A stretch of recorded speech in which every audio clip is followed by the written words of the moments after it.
अगर आप ऐसे क्यारी में पौधा लगाएंगे, ये बचा है लेकिन आपके यहाँ नहीं बचने वाला। नहीं जब सरकार ने यूरिया खाद को प्रमोट किया तो शुरुआत में सबसे कहा कि भैया ये खाद दो, इससे उत्पादन बढ़ेगा, लेकिन शुरुआत में किसी किसान ने नहीं सुना। तो सरकारी अधिकारी जो क्या करते थे कि जो रोड के किनारे खेत होता था किसान का धान या गेहूं, तो उसमें शाम के समय या किसी समय चोरी से चुपके से यूरिया फेंक कर चले जाते थे। तो 7 दिन बाद आकर उसी किसान को दिखाते थे, देखो भैया हमने यहाँ पे यूरिया खाद फेंका है, देखो बढ़वा देखो। तो ऐसे ऐसे करके यूरिया का इस्तेमाल करना प्रमोट किया पूरे देश में। इस तरह से यूरिया का किसानों ने इस्तेमाल शुरू किया।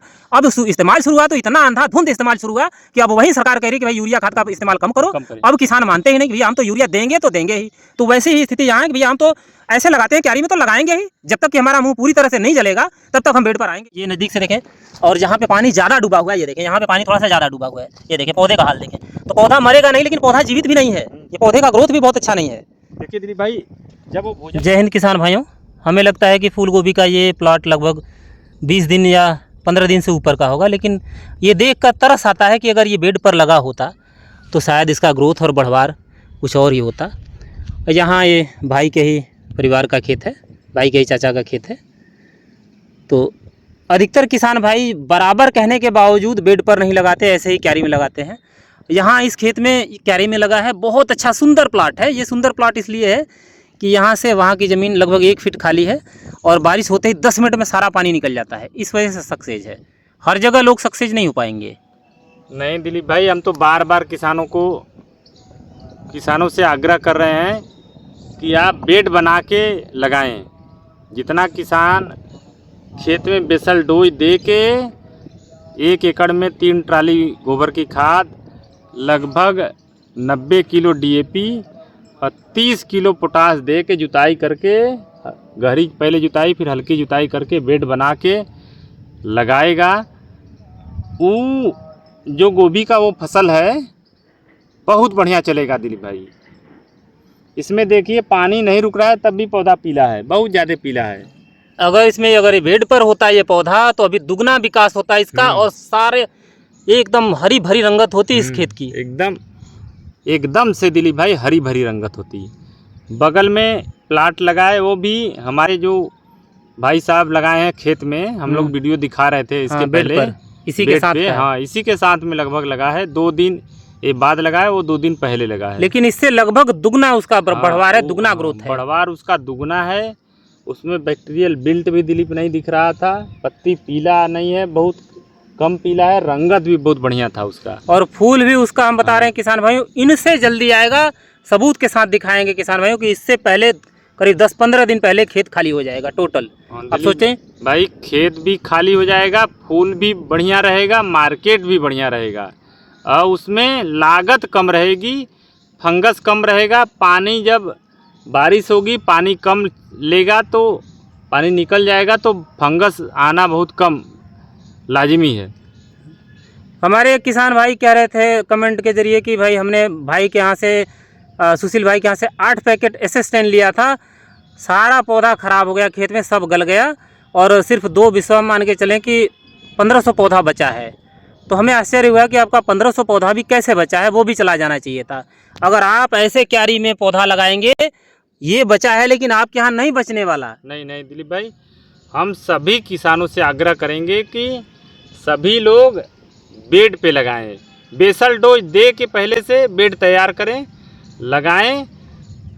वह गोभी का पौधा अदर गोभी के पौधे से सबसे बढ़िया रहेगा, जल्दी आएगा, सही टाइम पे लगाएं। प्रयास करें कि अगस्त फर्स्ट वीक तक या 15 जुलाई से लगभग अगस्त फर्स्ट वीक तक उसकी रोपाई कर दें।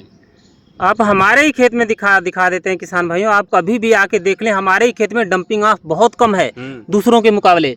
जो क्यारी में जो भी किसान क्यारी में पौधा लगाता है, यहाँ पर अगर पानी इकट्ठा होगा तो स्वाभाविक है फंगस आएगा। फंगस का नियंत्रण आप कोई भी दवा स्प्रे कर लें कभी नहीं कर पाएंगे, कभी भी फंगस का नियंत्रण होगा नहीं। डंपिंग ऑफ होगा तो होता जाएगा। हम लोग दिलीप भाई सिंजेंटा कंपनी के बड़े अधिकारी हैं, तो उनसे रिसर्च कर रहे थे, तो वो बता रहे थे कि हम तो इस लाइन में 3 साल से हैं। तो बता रहे थे कि पहले नासिक में जब हम थे तो वहाँ भी ज़मीन पे लगाया जाता था, लेकिन हम लोगों ने प्रयास किया, लगभग 10 साल प्रयास करते लगा, तो सभी लोग उसको बेड पे लगा के करने लगे गोभी।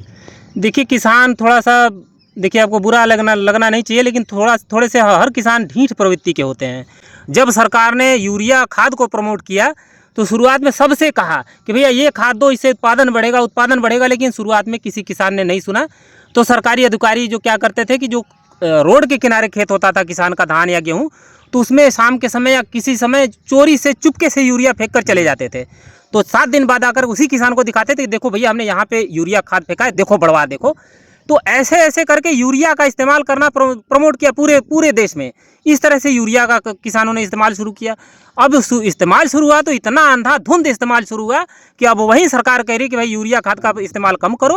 अब किसान मानते ही नहीं कि भैया हम तो यूरिया देंगे तो देंगे ही। तो वैसे ही स्थिति यहाँ है कि भैया हम तो ऐसे लगाते हैं, क्यारी में तो लगाएंगे ही, जब तक कि हमारा मुंह पूरी तरह से नहीं जलेगा तब तक हम बेड पर आएंगे ही नहीं। एक बात दिलीप भाई और है, हम सभी किसानों से आग्रह करेंगे कि वो खेत में कार्बन की मात्रा जरूर बढ़ाएं। कार्बन के लिए या तो ढैंचा का प्रयोग करें, ढैंचा को खेत में बिखेर कर पौधा 4 फुट का हो जाए तो उसकी जुताई करें, या तो गोबर की खाद डालें। नहीं डालेगा तो किसान मरेगा, खेत मरेगा, दोनों मरेगा जरूर।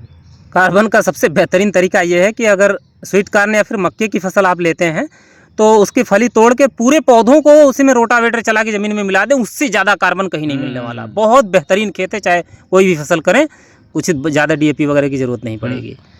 कार्बन जब रहेगा तो ग्लूकोज जब सुक्रोज जब बनता है, जो बंद बनता है इनकी, चाहे पौधे के लिए हो चाहे मनुष्य के लिए हो, दोनों के लिए कार्बन बहुत ज़रूरी है।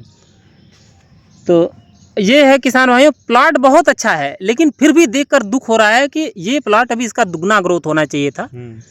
तो दुगना ग्रोथ नहीं होकर इसका आधा ही ग्रोथ है, पौधा भी पीला है। अभी अगर लगातार इसी तरह से बारिश होता रहा तो इसमें 100 दिन में फूल आएगा किसान भाइयों, कोई आश्चर्य की बात नहीं।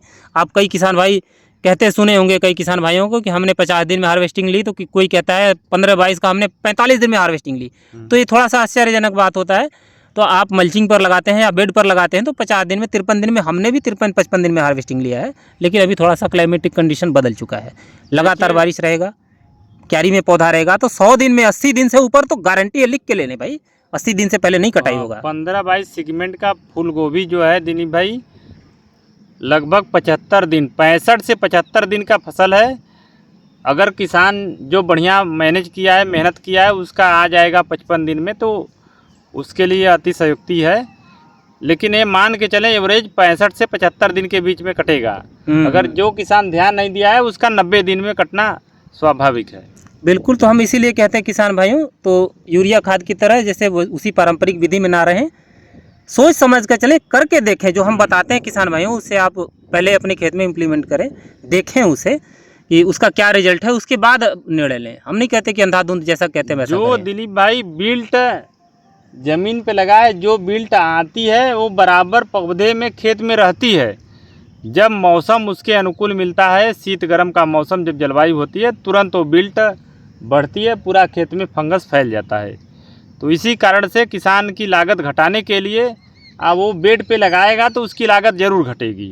अगर नहीं लगाएगा तो उसको नुकसान होना तय है। हमारे ही खेत में भाई देखिए, हम तो भाई के यहाँ पूरा जो भी माल जाता है सब भाई के यहाँ रजिस्टर में लिखा होता है। आप कभी भी आके आंकड़ा चेक कर लें कि हम अपने खेत में क्या स्प्रे करते हैं, कितना स्प्रे करते हैं, ये भाई को पता है।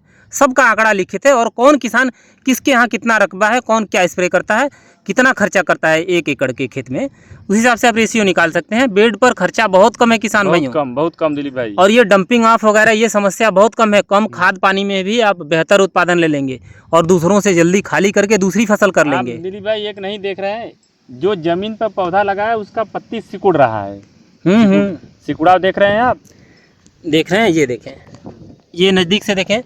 और जहाँ पे पानी ज़्यादा डूबा हुआ है ये देखें, यहाँ पे पानी थोड़ा सा ज़्यादा डूबा हुआ है, ये देखें पौधे का हाल देखें। तो पौधा मरेगा नहीं, लेकिन पौधा जीवित भी नहीं है, ये पौधे का ग्रोथ भी बहुत अच्छा नहीं है। देखिए दिलीप भाई, जब वो भोजन पर्याप्त नहीं बना रहा है तो वो पौधा सिकुड़ रहा है, पत्तियाँ सिकुड़ रही हैं। सिकुड़ रहा है, ऐसा लग रहा है जैसे कोई इसमें हैवी फंगिसाइड या हैवी इंसेक्टिसाइड का डोज आपने स्प्रे कर दिया है। ये पौधा पूरा स्ट्रेस में है, तनाव में है। तो वहीं दिलीप भाई होता ही है ना, खेत में किसान कार्बन दे ही नहीं रहा है, उसको जीवांश जो मिलना चाहिए वो मिल नहीं रहा है। आदमी को प्रोडक्शन बराबर चाहिए, सिर्फ DAP के भरोसे देखिए उत्पादन है यहाँ पे। ये देखिए, ये DAP, ये घुली हुई DAP है, जैसे बारिश की बूंद जैसी ये DAP है। तो इसमें DAP के दे के गुड़ाई किया गया है।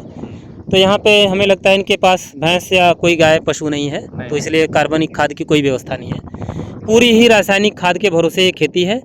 पानी का निकास, जल निकासी बहुत अच्छा है, इस वजह से ये फसल बची हुई है। नहीं तो इसमें से आधा डंपिंग आपसे ख़त्म हो जाता अब क्यारी में लगाएंगे तो। जिसके पास गोबर की खाद नहीं है, भैंस नहीं है, वो हर्बिसाइड का प्रयोग कम से कम करे। हम तो बिल्कुल नहीं जो करते। जीवांश खेत में पौधा वौधा बच रहा है उसको आग न लगाए, वो एक जगह इकट्ठा करके उसको खेत में बिखेर के फिर जुताई कर दे। हमने तो आज तक देखिए पिछले 4-5 सालों से ग्लाइफोसेट स्प्रे नहीं किया। मजबूरी में एजिल और गारीगान स्प्रे करना पड़ता है कि नहीं करेंगे तो भाई फसल बचेगी नहीं, लेबर नहीं मिल रहा है। और कार्बन के बढ़ाने के लिए दिलीप भाई वो ढैंचा का प्रयोग किसान कर सकता है। बिल्कुल। ढैंचा बहुत आराम से मिल जाता भी है। अप्रैल में उसको लगा के ये 1.5 महीने की फसल हो जाए तो उसको खेत में जोत दे, मतलब जुताई कर दे। तो महंगा सस्ता ना देखें किसान भाइयों, कहीं से भी किसी किसान भाई से गोबर की खाद खरीद ले, या फिर कहीं से पोल्ट्री लीटर मिलता है तो उसका जुगाड़ कर लें, उसे खरीद लें। और लोग मशरूम, किसान भाई मशरूम उत्पादन करते हैं तो उसमें जो भूसे का जो कंपोस्ट वेस्ट निकलता है, 1500 रुपये ट्राली मिलती है हमारे यहाँ रामेश्वर में, उसे ले सकते हैं। तो तमाम जुगाड़ है, जहाँ चाहे वहाँ रहा है। ये भी देखें, जब पौधा है सही सलामत लेकिन मर रही है खेती, और अभी से आप टाइमिंग जोड़ लें, 100 दिन से पहले अगर इसमें पहली कटाई हो जाए तो बताना। अगर ऐसे ही बारिश होता रहा तो 100 दिन लिख के ले लें कि ये 15-22। और उस तालाब में भी आप देख रहे हैं, उस तालाब में भी आगे फूल गोभी है, उधर भी आगे, हर जगह फूल गोभी, हर जगह जमीन आप भी देख रहे हैं, सब हर जगह बेड पर, उधर आगे उसमें भी दिख रहा होगा, देखिए वहाँ भी फूल गोभी है दूर। तो सब वहीं ज़मीन पर है, क्यारी में है। अब पौधा परिस्थिति भरोसे है, जैसे बारिश अगर समाप्त होगा तो ये होगा फसल। अगर लेट तक बारिश होती रही तो उसका भी उम्मीद नहीं होगा कि नवंबर आते आते इसमें रेशा आने लगेगा। तो हर साल हो जाता है, इसका मतलब ये नहीं कि अब हर साल राजा रहेंगे, हर साल किंग रहेंगे।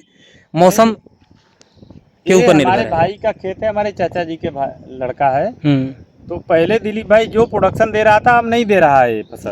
भाई परिस्थिति बदल चुकी है। अभी कई किसान भाई जो कहते हैं हम भी जो 50 दिन में हार्वेस्टिंग लेते थे, अभी हमारे खुद के खेत में 70 दिन में कट रहा है। तो हम भाई पीछे वाली बात भूल जाए अब। नहीं तो जब जीवांश की मात्रा कम होती जाएगी तो दिलीप भाई ये 90 दिन 75 दिन का आना अनिवार्य है। बिल्कुल बिल्कुल। तो और हमारे लायक कोई सवाल या फिर सुझाव हो किसान भाइयों तो कमेंट करके ज़रूर पूछ सकते हैं। हम हर कमेंट का जवाब देते हैं। आज के ज़माने में जैसे बहुत से यूट्यूबर आपने देखे हैं, यूट्यूब पे लोग वीडियो डाल के फरार हो जाते हैं, आपका एक भी कमेंट ना तो देखते हैं ना रिस्पांस करते हैं। तो वैसा नहीं है, यहाँ पे हम हर कमेंट का जवाब देते हैं। भाई हर फ़ोन का रिस्पांस देता है, बस टाइम टू टाइम फ़ोन करें। देखिए हम सभी किसानों से एक आग्रह और अवश्य करेंगे दिलीप भाई की जो सलाह है कुछ नया है तो हम लोगों को ज़रूर बताएं। हम लोग उसको एक्सेप्ट करेंगे, सभी किसानों को तक पहुंचाएंगे, प्रयास रहेगा। कोई परफेक्ट नहीं है इस समय में, बराबर उसको सलाह की ज़रूरत है। नई खोज, नई जनरेशन बराबर आगे बढ़ती रहेगी। तो जो नया सलाह रहे थोड़ा बहुत हम लोगों को दें तो हम लोग भी कुछ सीखेंगे। बराबर किसान भाई, ये तो हम भी कहते हैं कि देखिए हमारे पास जो प्रैक्टिकल नॉलेज है वह बराबर ही हमारे करीब भाई 20-25 साल से खेती कर रहा है, हम भी करीब 20-25 साल से इसी लाइन में, खेती लाइन में हैं। तो हमारे पास जो व्यक्तिगत निजी अनुभव है वो हम आपसे शेयर करते हैं। बाकी तो कई जो MSc एग्रीकल्चर हैं उनको भी जो जानकारी हमें हो सकता है उनके पास ना हो, और जो किताबी नॉलेज उनके पास है वो हमारे पास नहीं है। तो किताबी नॉलेज और प्रैक्टिकल नॉलेज से हमेशा जो प्रैक्टिकल नॉलेज किताबी नॉलेज पर भारी पड़ता है, ये तो हम हमेशा देखते हैं। हम देख रहे हैं दिलीप भाई कुछ किसान दूसरे प्रदेश में बेड पे मल्च करके कर रहे हैं। तो कैसे कर रहे हैं? वो बिल्कुल ड्रिप लगा रहे हैं, वो कर रहे हैं। उसमें क्या है कि जैसे बारिश, अब देखें अब बेड पर करेंगे तो अर्ली में, ज़्यादा अर्ली में करेंगे, बेड पर करेंगे तो यहाँ से मिट्टी हमेशा हटती जाती है, तो जड़ों के पास से मिट्टी हटती जाती है, फिर वाइट रूट आएगा, स्टेबल होगा पौधा, फिर बारिश होगा, फिर मिट्टी हटेगी तो पौधा बैक होता जाता है। लेकिन जब यही पौधा अगर मल्चिंग पे रहेगा तो पौधों के पास से मिट्टी हटती नहीं। वो तो हम बात आपकी समझ रहे हैं, लेकिन जो हमारे यहाँ जो जून जुलाई में लग रही है, अगस्त में लग रही है, वो हार्ड ह्यूमिडिटी है, सितंबर तक हार्ड है। तो उसमें देख रहे हैं कि हम हमारे एक बगल में लगाएं तो डंपिंग बहुत ज़्यादा आ रहा है मल्चिंग पर। इस समय मल्चिंग पे जो गर्म हो रहा है, मल्च जब गर्म हो जा रही है तो शीत गर्म से पूरा फंगस मार दे रहा है। तो उसके लिए कुछ अगर कमेंट सलाह हो तो बताएंगे कि कैसे हमारे यहाँ रुक रही है, कि टेम्परेचर कम है। नहीं, ये देखिए कई किसान भाई कहते हैं कि नहीं आपके उत्तर प्रदेश में ऐसा क्या है या बनारस में ऐसा क्या है। तो हम कुछ आंकड़े बताते हैं, आप गौर करें कि पूरे देश में सबसे ज़्यादा राष्ट्रीय राजमार्ग या हाईवे कह सकते हैं आप, उत्तर प्रदेश में है, सबसे ज़्यादा एयरपोर्ट उत्तर प्रदेश में है, और उसमें भी सबसे ज़्यादा जो राजमार्गों का दबाव है वो बनारस में है, सबसे ज़्यादा आबादी का घनत्व बनारस में है। तो जितनी ज़्यादा आबादी होगी उतने ज़्यादा पक्के घर होंगे। तो जो पक्के घर हैं वो धूप से जब गर्म होता है तो आसपास में ह्यूमिडिटी बिल्कुल क्रिएट होगी, और जितना रोड है सब काला काला पेंट है, तो जितना काला सरफेस है धूप में सबसे ज़्यादा गर्म होता है। तो जाहिर सी बात है भाई कि हमारे यहाँ ह्यूमिडिटी देश के अन्य हिस्सों से हमेशा हाई रहती ही रहती है। आप गूगल करके देख लें कि बनारस की ह्यूमिडिटी कितनी है। इसी वजह से हमारे यहाँ के क्लाइमेट में खेती करना, उत्पादन लेना टेढ़ी खीर है किसान भाइयों, टेढ़ी खीर है, चैलेंज है, चैलेंज। हमारे यहाँ दिलीप भाई सबसे एडवांस गोभी की फसल हो रही है इस समय। बिल्कुल, हम जो कर रहे हैं किसान भाई, जो यहाँ पे स्प्रे हो रहा है वो कोई वाहवाही नहीं है, बहुत ही एडवांस स्प्रे करना पड़ता है, नहीं फसल बचेगी नहीं। ह्यूमिडिटी फूल गोभी की फसल के लिए सबसे हानिकारक चीज़ है, सबसे दुश्मन है ह्यूमिडिटी फूल गोभी की। सोचे कि इस क्लाइमेट में भी हम गोभी का उत्पादन ले रहे हैं तो कितना संघर्ष करना पड़ रहा होगा हमारे यहाँ के किसानों के लिए। बहुत दिलीप भाई। और बाकी जो दूसरे जगहों पर आप देखते हैं कि मल्चिंग पर फसल बहुत सुंदर दिख रही है, तो वो वहाँ के क्लाइमेट का कमाल है। हमारे यहाँ के क्लाइमेट अब आप करके दिखाओ, खड़े होकर दिखाओ, आपके समझ में आ जाएगा नहीं आप क्या हैं। हाँ वहीं दिलीप भाई वहीं कह रहे हैं ना। तो बिल्कुल किसान भाई, हमारी परिस्थिति आपके यहाँ से बहुत भिन्न है, वो हम अपने विकास की और बदलाव की कीमत चुका रहे हैं। यहाँ पे जितने भी कंपनियों के, अधिकतर कंपनी सबके फार्म हाउस यहीं पे फार्म है, टेस्टिंग हब है, वहाँ पे अपने बीज का टेस्टिंग करते हैं इस पर्पज़ से कि अगर यहाँ पे सक्सेस हुआ तो देश के अन्य हिस्सों में भी सक्सेस होगा, ये मानकर चलते हैं। तो यही कारण है किसान भाई, आप गूगल करके देख लें, उत्तर प्रदेश में सबसे ज़्यादा हाईवे हैं, सबसे ज़्यादा एयरपोर्ट हैं, और सबसे ज़्यादा देश में आबादी भी उत्तर प्रदेश की है। तो जहाँ पे जितनी आबादी का दबाव है, घर का और नगरीय शहरीकरण का दबाव उतना ज़्यादा है, वहाँ पे धूप लगेगा तो भाई जाहिर सी बात है कि ह्यूमिडिटी क्रिएट होगी। तो ये टेक्निकल कारण है किसान भाइयों। तो कुल मिलाकर हमारे हिसाब से परिस्थिति बिल्कुल नहीं है, बहुत चैलेंजिंग सिचुएशन में हम ये खेती करते हैं। इस बार तो चैलेंजिंग मौसम बहुत ज़्यादा है दिलीप भाई। और हर चुनौती में भाई आपके साथ खड़ा है किसान भाइयों, प्रैक्टिकल खड़ा है किसान भाइयों। ये भाई हमारा प्रैक्टिकल किसान है, आप कभी भी आके नॉलेज चेक कर सकते हैं, काम देख सकते हैं किसान भाइयों। हम काम बताते हैं, काम आप देख सकते हैं। भाई के देख रेख में ये फसल, बस इतना ही है कि किसान मानते नहीं, बेड पर लगाने के लिए कहते हैं भाई, लेकिन बेड पर नहीं लगाते किसान भाई। बस बाकी अगर फसल बची है, अगर इसमें डंपिंग ऑफ नहीं है, पौधा अगर बचा है, तो सब भाई का कमाल है। टाइम पे घूम के इसमें स्प्रे करवाता है कि भाई इसमें ये स्प्रे करो, अभी ये खाद चलेगा, ये स्प्रे होगा, तो इस कारण ये पौधा बचा है। नहीं तो अगर अपने मन का अगर किसान करे तो मर जाएगा, सब खत्म हो जाएगा ये।